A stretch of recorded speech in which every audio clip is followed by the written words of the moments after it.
Dipersilakan dari Kementerian Koordinator Bidang Pembangunan Manusia dan Kebudayaan untuk menyampaikan keterangannya terlebih dahulu. Bisa di mimbar, Bapak?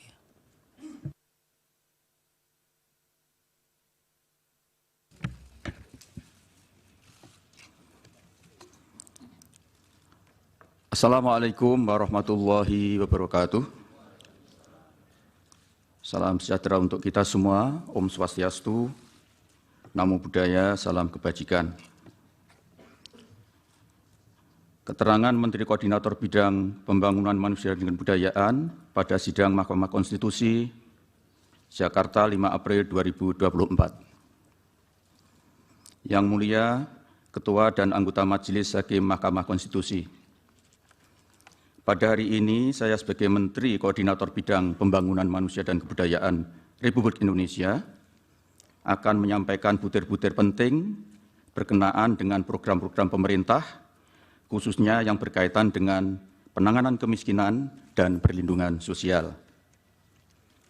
Hal ini sesuai dengan tugas pokok dan fungsi Kementerian Koordinator Bidang Pembangunan Manusia dan Kebudayaan yang selanjutnya disebut Kemenko PMK, dan yang mempunyai tugas penyelenggaraan koordinasi, sinkronisasi, dan pengendalian untuk urusan kementerian dalam penyelenggaraan pemerintahan di bidang pembangunan manusia dan kebudayaan berdasarkan Perpres nomor 35 tahun 2020 tentang Kementerian Koordinator Bidang Pembangunan Manusia dan Kebudayaan. Tugas Kemenko PMK tersebut dilaksanakan untuk memberikan dukungan pelaksanaan inisiatif dan pengendalian kebijakan berdasarkan agenda pembangunan nasional dan penugasan Presiden. Sementara itu, fungsi dari Kemenko PMK diantaranya ialah 1. Melakukan koordinasi dan sinkronisasi perumusan, penetapan, dan pelaksanaan kebijakan kementerian dan lembaga. 2. Melakukan pengendalian pelaksanaan kebijakan kementerian atau lembaga. 3. Pengelolaan dan penanganan isu yang terkait dengan bidang pembangunan manusia dan kebudayaan. 4. Pengawalan terhadap program prioritas nasional dan kebijakan yang diputuskan oleh Presiden dalam sidang kabinet. Yang mulia Ketua dan anggota Majelis Hakim Konstitusi, berdasarkan hasil survei Sosial Ekonomi atau Susenas Maret 2023 yang dilakukan oleh Badan Pusat Statistik atau BPS, angka kemiskinan nasional mencapai 9,36%. Sementara target RPJMN tahun 2020-2024 ditetapkan sebesar 6,5 sampai dengan 7,5%. Agar target dapat terpenuhi, diperlukan pendekatan kebijakan khusus melalui berbagai program di kementerian dan lembaga dan pemerintah daerah. Sementara itu, untuk kemiskinan ekstrim, kita harus terus mengupayakan agar target 0% berdasarkan Inpres nomor 4 tahun 2022 dapat terwujud pada tahun 2024 dan mudah-mudahan target tersebut dapat tercapai, mengingat program penghapusan kemiskinan ekstrim sudah mencapai angka 1,12% pada Maret 2023. Perlu kami sampaikan yang mulia, pada Maret 2022, kemiskinan ekstrim masih berada pada angka 2,04%, berarti capaian dalam 1 tahun terakhir sebesar 0,92%. Ketua dan anggota Majelis Hakim Konstitusi yang kami muliakan, perhitungan angka kemiskinan di Indonesia adalah menggunakan pendekatan pengeluaran. Dengan pendekatan tersebut, menghasilkan garis kemiskinan secara nasional sekitar 554.458 per kapita per bulan. Dengan komposisi garis kemiskinan makanan sebesar 408.522 atau 74,21%, dan garis kemiskinan bukan makanan sebesar 141.936 atau 25,79%. Maka dengan demikian dapat kami simpulkan bahwa faktor pembentukan kemiskinan, kami ulangi, faktor pembentuk kemiskinan di Indonesia 3/4-nya adalah komoditas pangan.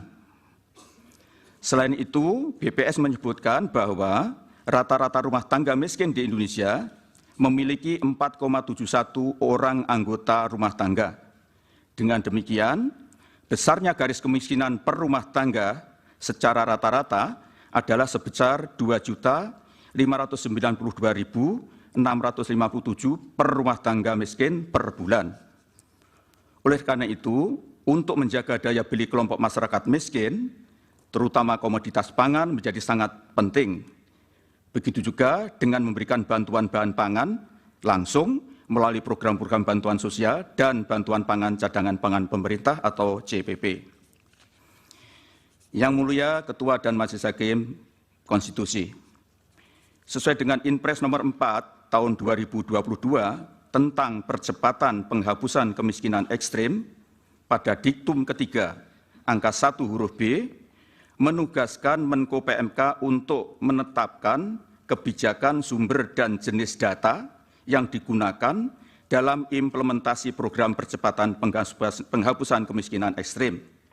Dan angka 1 huruf C, mengkoordinasikan penyiapan data penerima dengan nama dan alamat atau by name by address sasaran penghapusan kemiskinan ekstrim bersama Kementerian Sosial, Kementerian Dalam Negeri, Kementerian Desa, Pembangunan Daerah Tertinggal dan Transmigrasi, Badan Kependudukan dan Keluarga Berencana Nasional, Kementerian Perencanaan Pembangunan Nasional atau Badan Perencanaan Pembangunan Nasional, dan Badan Pusat Statistik. Adapun upaya menurunkan kemiskinan menjadi 7,5% dan penghapusan kemiskinan ekstrim menjadi 0% pada tahun 2024 dilakukan melalui 3 strategi, yaitu mengurangi beban pengeluaran keluarga miskin, meningkatkan pendapatan keluarga miskin, dan mengurangi jumlah kantong-kantong kemiskinan. Ketiga strategi tersebut harus dilakukan secara bersama-sama, serempak, saling melengkapi dan berkelanjutan, dan berkesinambungan, baik oleh pihak pemerintah pusat, pemerintah daerah maupun non-pemerintah, yaitu akademisi, swasta, masyarakat, dan lain-lainnya. Yang Mulia Ketua dan Anggota Majelis Hakim Konstitusi, salah satu upaya yang dilakukan oleh pemerintah untuk memastikan target tersebut terpenuhi adalah melalui program perlindungan sosial. Program ini merupakan pengejawantahan amanat konstitusi dan peraturan perundang-undangan yang memberikan mandat kepada negara untuk melindungi fakir miskin dan kelompok rentan. Hal ini sesuai dengan Undang-Undang Dasar Negara Republik Indonesia pasal 34 ayat 1 yang berbunyi fakir miskin dan anak-anak yang terlantar dipelihara oleh negara. Ayat 2, negara mengembangkan sistem jaminan sosial bagi seluruh rakyat dan memberdayakan masyarakat yang lemah dan tidak mampu sesuai dengan martabat kemanusiaan.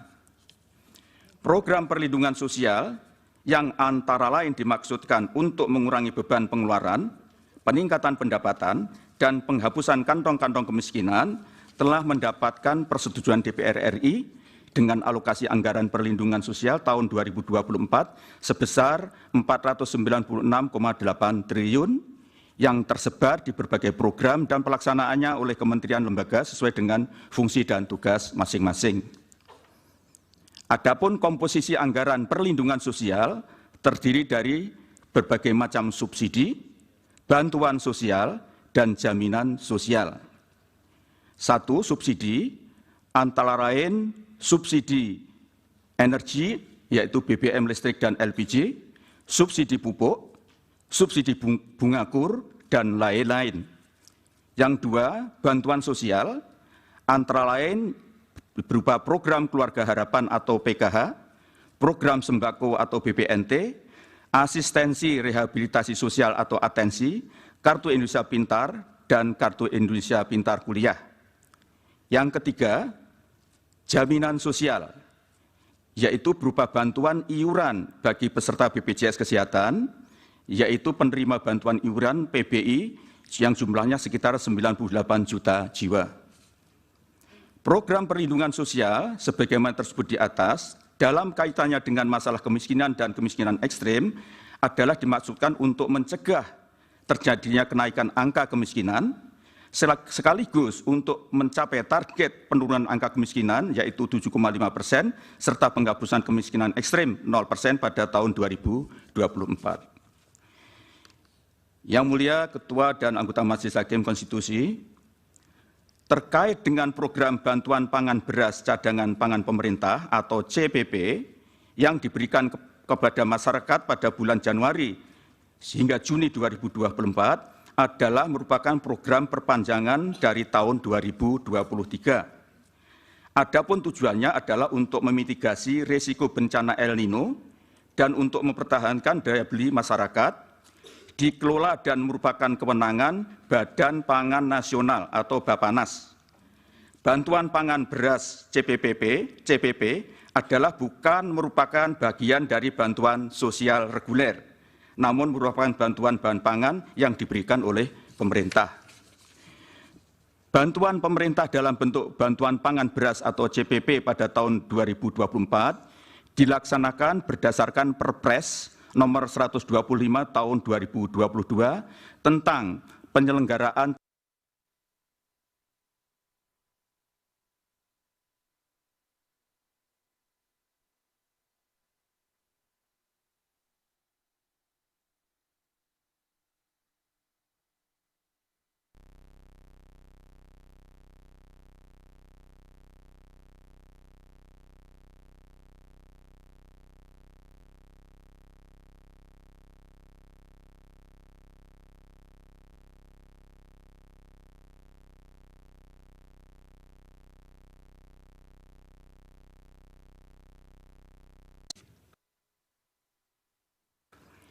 data P3KE adalah merupakan hasil triangulasi data existing dari data DTKS Kemensos, pemutakhiran data kependudukan tahun 2023 atau PK23 PKKBN, data kependudukan dan catatan sipil atau Dukcapil Kemendagri, serta data penerima program Bansos dari Online Monitoring System Perbendaraan dan Anggaran Negara atau OMSPAN Kementerian Keuangan.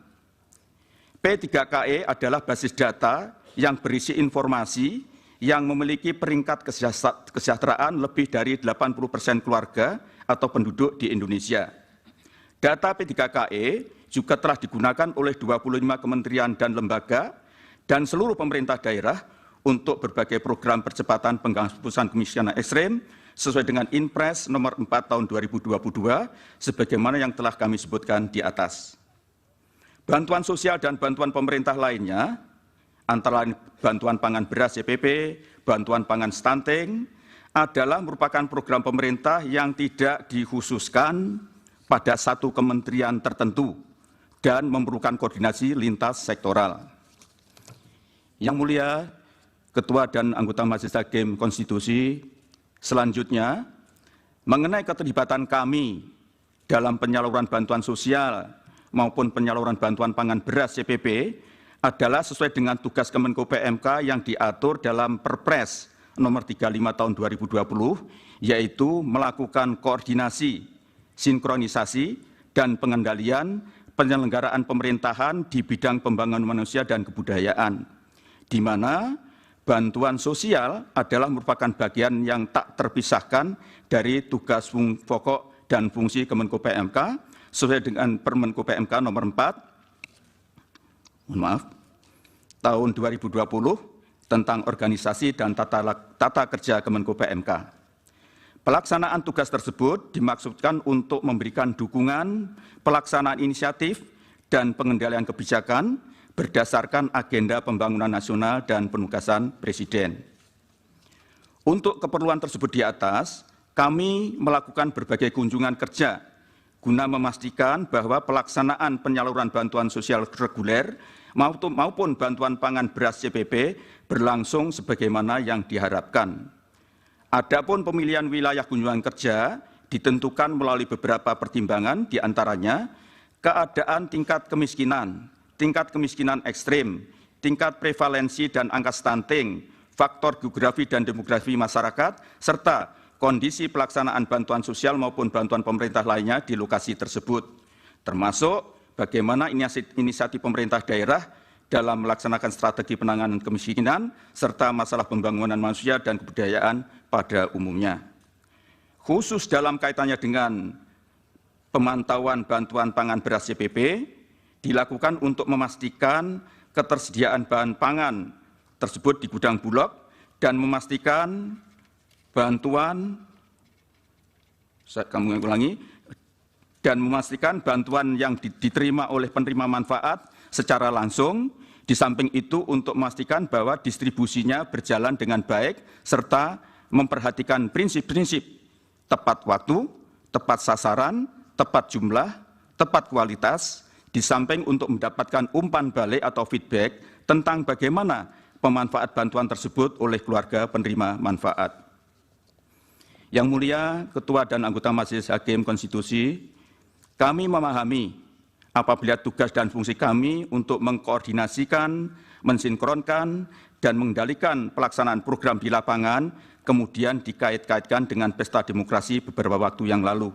Namun perlu kami tegaskan bahwa pelaksanaan program-program tersebut di atas sudah direncanakan sejak awal untuk mencegah terjadinya kenaikan angka kemiskinan dan sekaligus untuk menurunkannya, serta menghapus kemiskinan ekstrim sebagaimana yang telah kami paparkan di atas. Adapun penyerahan bantuan pangan beras CPP di Kabupaten Lamongan yang kami lakukan dirangkaikan dengan kunjungan ke wilayah perkampungan nelayan di Kecamatan Brondong yang sekaligus untuk melakukan KSP, koordinasi sinkronisasi dan pengendalian dalam penanganan kantong kemiskinan nelayan di wilayah tersebut, yaitu penanganan masalah sanitasi dan pengerukan muara Sungai Lamong bersama ini berkoordinasi dengan Kementerian PUPR, ketersediaan bahan bakar untuk nelayan dengan PT Pertamina, serta pengerukan dermaga Tambat Labuh, pembangunan PABS dengan Kementerian KKP, dan pembangunan mercusuar dengan Kementerian Perhubungan. Yang semua itu terkait erat dengan tugas koordinasi, sinkronisasi, dan pengendalian oleh Kemenko PMK. Adapun Kabupaten Berau adalah termasuk salah satu kabupaten yang relatif baik dalam upaya pengentasan kemiskinan ekstrim. Oleh karena itu, perlu untuk dilakukan kunjungan kerja guna memastikan program-program pemerintah pusat dan program pemerintah daerah saling bersinergi sehingga dapat menjadi contoh bagi daerah lainnya. Dalam kunjungan tersebut di atas, kami memanfaatkan sekaligus untuk menyerahkan bantuan pangan beras secara simbolik, serta melakukan dialog dengan pemerintah daerah, stakeholder, keluarga stunting, serta keluarga miskin ekstrim untuk mendapatkan umpan balik atau feedback. Yang Mulia Ketua dan anggota Majelis Hakim Konstitusi, semua yang kami lakukan adalah dalam rangka koordinasi, sinkronisasi, dan pengendalian atau KSP terhadap apa yang telah diputuskan dalam rapat-rapat yang kami selenggarakan, yang perlu kami koordinasikan, sinkronisasikan, dan kendalikan lebih lanjut di lapangan.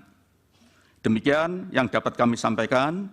Semoga Yang Mulia Ketua dan anggota Majelis Hakim Konstitusi berkenan. Atas perhatian dan perkenan Ketua dan anggota Majelis Hakim Konstitusi yang kami muliakan, kami ucapkan terima kasih. Wassalamualaikum warahmatullahi wabarakatuh. Waalaikumsalam. Dilanjut Pak Menko Bidang Perekonomian.